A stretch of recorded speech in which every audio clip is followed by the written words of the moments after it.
Our best talents in the culinary industry from across South Africa were honoured last week. The 2015 Eat Out Mercedes-Benz Restaurant Awards that took place at the Sun Exhibit Centre in Cape Town were set to acknowledge top 10 restaurants in the country. This saw eateries such as the Test Kitchen, situated in Woodstock, Cape Town, walking away with the Restaurant of the Year title for the fourth consecutive year. Eat Out editor and chief judge Abigail Donnelly joins us from our Sea Point studios. Abigail, thank you very much for joining us. I can only imagine this must be one tough competition. It really is. We have 4 judges, obviously including myself, that go around the country independently eating at these amazing restaurants. Such a humbling experience. Yeah, but it's serious, you know. These chefs work really hard, their passion, their commitment, their team energy, and this is the day that we rewarded all that hard work. Okay, I can only imagine it must be a tough job sitting down at all these restaurants and picking through the menu. What was the idea? Take me back to the original idea when these awards started all those years ago. What was it? Was it just a simple idea to reward restaurants for excellence? Absolutely, that's exactly what it was. I mean, the magazine now, you know, has matured. It's kind of gone on to another level. We now celebrate in the magazine 500 restaurants. We have an amazing website, eatout.co.za, where we also, you know, we have the best of restaurants as well that we celebrated in Johannesburg at the Mercedes-Benz Bedford View showroom, as well as Cape Town, which also kind of gives the other restaurants, you know, that don't always make the top 10 a time to celebrate. So that's really what it is. It's about putting these guys that work really hard and put on a platform of an international status as well. You look at Test Kitchen, I mean, how well they've done. Also the tasting room at Le Quartier Français in Franschhoek, who have taken, you know, a South African restaurant to international standards overseas and recognized at international competitions. I understand that there must be quite a detailed criteria. And you, as the experts, you have to implement that criteria and come up with your top 10 and ultimately the winner. But is this a fair question to ask? Is there a formula for a great restaurant? Is there one formula that fits absolutely every restaurant? Doesn't matter where it is in the world, it has to subscribe to this formula. You know, it's about, you know, we have a scorecard, and at the end of the day, it's 70% is about the food. And I think wherever you're eating at whatever kind of restaurant, why do you go to a restaurant? You go there to be cared for, which is the service and the ambiance, but it's about the food, you know, and I always believe that's, you know, and that's why it's so high on the scorecard. 5% out of the food is obviously wine as well, and how the wine service and the menu, and you know how that kind of translates and matches up to the chef's philosophy as well, you know, and it's just a beautiful kind of synergy that happens. But you know, for me, consistency, you know, some people say, oh well, consistency in a restaurant is good, and yes, we recognize consistency, but when it comes to flavor, it can never be consistent, you know, and you can see at these top 10 restaurants that we've awarded, you know, Test Kitchen 4 times in a row, Tasting Room consistently there, number 3, New La Colombe, you know, where there's sincerity. It's all about flavor, together with the other elements that we obviously score as well, you know, like the ambiance, you know, from the time you book the restaurant, you know, the time you arrive, has that booking been confirmed? You know, sometimes I have arrived at restaurants and I've booked months in advance and there's no booking. You're a chef yourself. What does awards mean to what does an award mean to an up-and-coming restaurant? The fact that Test Kitchen has won it 4 times in a row, does that peg them at a completely different level? It really does. You know, Test Kitchen, you know, everyone kind of says, well, you know, how do they stand out? Why 4 times in a row? But it's about pushing that boundary. It's about the passion. It's the commitment. It's the flavor combinations. It's just taking it to another level. And for me, you know, it really is, again, it's about the food. You know, I'm not a qualified chef. I have worked my time at restaurants, in hotel kitchens, and, you know, I develop recipes all the time, and you know, eating is my life. You know, I dream it, live it, eat it, whatever.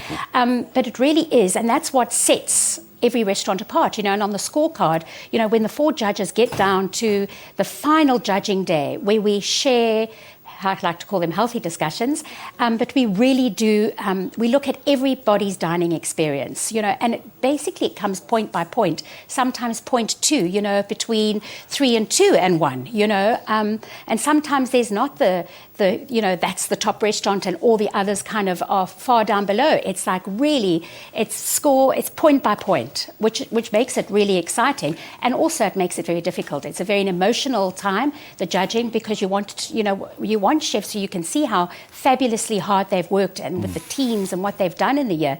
And they just haven't made it. They might be number 11, might be 12, but those might be by minuscule kind of points.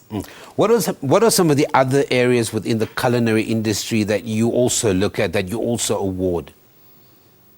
Okay, so we look at service because service is a huge part of the dining experience. And this year, once again, last year it went to the tasting room and that amazing team, and it went again this year.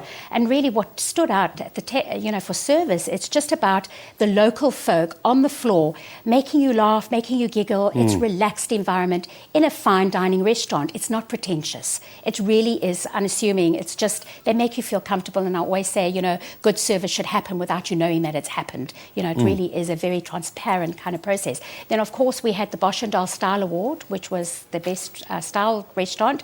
And there around the country, there's so many beautiful restaurants, but we saw huge change in the greenhouse at the Hohenhort, which was just amazing. They've had a huge revamp, and it really is a very special place to sit and dine at. And obviously the food, they were number 4, greenhouse as well.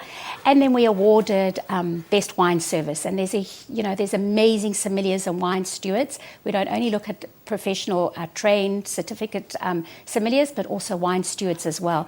And so many this year were a breath of fresh air. This year the winner was Lloyd Jusa from Saxon 500 in Johannesburg at the Saxon Hotel. And he's just amazing. So this is really holistically probably the premier awards for the culinary industry. But one of the other things that we often forget, and I mean none of us are really experts, but there is a link between good food and great service that creates a rewarding experience, and you then want to share your money. Now, if there's somebody at home who's saying, I want to be part of these awards, I think my restaurant is absolutely amazing, and I need these 4 judges to come, how do they get involved, or do you select those that will be taking part in the awards, or do they have to submit an entry? No, there's no submission of entry at all. I mean, I'm talking to the restaurants all year round. I mean, that's what I do. That's my job. So often, we've got our heads on the ground. We've got a panel of reviewers who review for the magazine as well, who bring us names as well. And we really, at the beginning of the judging process, we sit down and we say, okay, well, first of all, the main criteria on the scorecard is that the restaurant and the chef has to have opened or been there at the helm of the kitchen from November, where we obviously award at the awards, until to the next year, November. So full year to give the restaurant a good chance of really owning it. And then we go around and we look at the new restaurants, we look at the chefs that have moved, and we also look at restaurants that maybe haven't even made the 20 nominee list for a couple of years. Just because they haven't made it, we don't forget about them, So we already, we're traveling around the country looking at, and we're talking to people, and, this is what we do. So we kind of know. And then we get to a list, and it's not a 20 list, it's a huge list. And we all go out independently. I go unannounced, and obviously the judges go and they go with their names. Obviously, otherwise it would be a bit weird.